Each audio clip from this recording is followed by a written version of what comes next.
Hi there, Sharon Horne-Ellstrom here. Welcome to day 2861 of What You Up To Now. Documenting my journey, sharing lessons learned, good, the bad, the ugly, pretty much over the last 8 years. This is actually the 8th year in a row that I've shown up and talked about what's going on in my life, what's working, what's not working. Originally, as I moved from the brick and mortar corporate world of businesses to the online world of business. And that's what I started out in, was, of course, encouraged like everybody else is by my coaches and mentors to be brave, stop being scared, and just show up every day and be yourself. And I think it's prepared me well for the direction I'm going with my life and my businesses and my legacy. Our topic for the Be a Better You Annual Challenge today is legacy. I'm drinking hot, warm lemon water for my throat. I don't know if it's helping. It'll come back when it comes back. Hopefully it won't be like 2 weeks of laryngitis. That would be miserable to listen to. It's miserable to talk. It's like I have to breathe and push my voice out just to have it be a little bit above a whisper. So today we're talking about legacy. What the heck is legacy? Why does it matter? Our legacy, whether we're aware of it or not, it's kind of like our reputation, our personality, our brand, depending on whatever you're doing in your life. It's determined by other people's impression and the impression that we're putting upon them by what we put out into the world. So if we put positive in the world, people tend to have a positive impression about us and we have a positive reputation. If we put out a lot of bitching, moaning, whining, complaining, and negativity, guess what kind of reputation we have? Not so awesome. So it's our daily actions and how we show up in the world, our energy, our perspective, our points of view. It's the words that come out of our mouth. It's the things we say, the things we do. It's our facial expressions and our body language. All of it is impressing upon other people and the universe and the world our legacy. And it's the daily decisions that add up to be what our overarching legacy is. So if you catch yourself being a curmudgeon, stop, change, take a deep breath, refocus, and focus on what it is that you want to create in the world. We talked about in Supersize Your Business how we can intentionally create that legacy and some of the things that I do.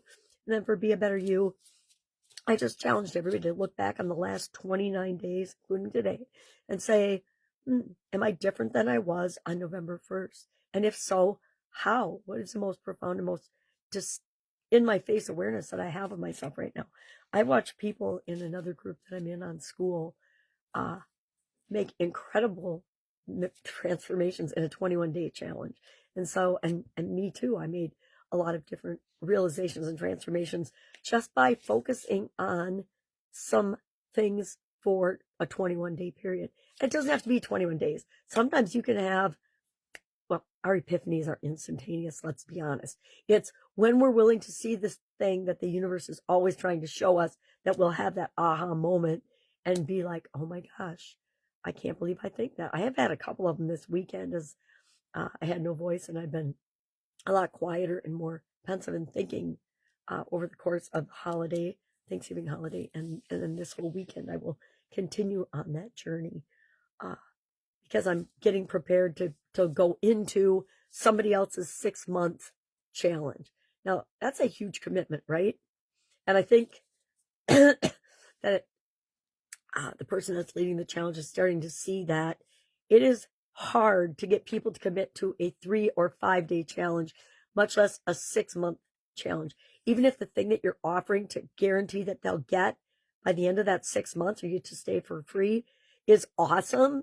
And I would say the vast majority of the people on the planet would love and want that. If they don't have it already, then they're not the market, right? If you've got it already, they don't want it, they don't care. But if they don't, they do, they want it just like everybody else does. But what are they willing to do in order to achieve that? Are you willing to show up for yourself every single day for 6 months to get the thing that you say that you want? If you are, great, hop in, go. If you're not, it's not going to be for you. It's why so few people finish the annual challenge. I've been doing annual challenges for 8 years, and I would say more than 1% finish, but that's really unusual. It's usually after they've been a couple of years because it takes some trial and error to say, yeah, I'm going to show up for myself every day and I'm going to pay attention to this one thing about myself all year long. And I'm just going to do the little thing and realize how much we've massively transformed by the end of the year. It's really, really powerful. But most people won't show up for themselves for 5 days in a row, much less for the people they love and care about, much less 365 days or 185.5 days. So it's going to be really interesting. I'm excited to see how somebody else does it versus just me, because we all do things our own way. I do what works for me, and this person will do what works for them, and we'll see how it goes. All right, I am rambling, and I don't have enough voice to ramble. If I can help you in any way, working on my Skool community still, which is the thing I'm going to be focusing on for that 6-month challenge, which is why I can make it a yes, because I know that I'm working on what I want to create while doing it in that format. And I'm still going to do an annual challenge next year of my own because I love doing them, right? I do it as much for me as for anybody else that chooses to participate. But I think that's going to be the first thing that I offer through my Skool community as a paid thing, because I'll have a whole lot of things that go along with it. Daily coaching, access to me, which is very rare to get these days, mostly for my granddaughters. All right. That's all I got today. If I can help you anyway, please direct message or type me a message or an email or something instead of voice activation or voice calls. I'm saving my voice just for my video content. All right. And to tell my granddaughters I love them and my kids. All right. Have a great day, and I will, of course, be with you tomorrow.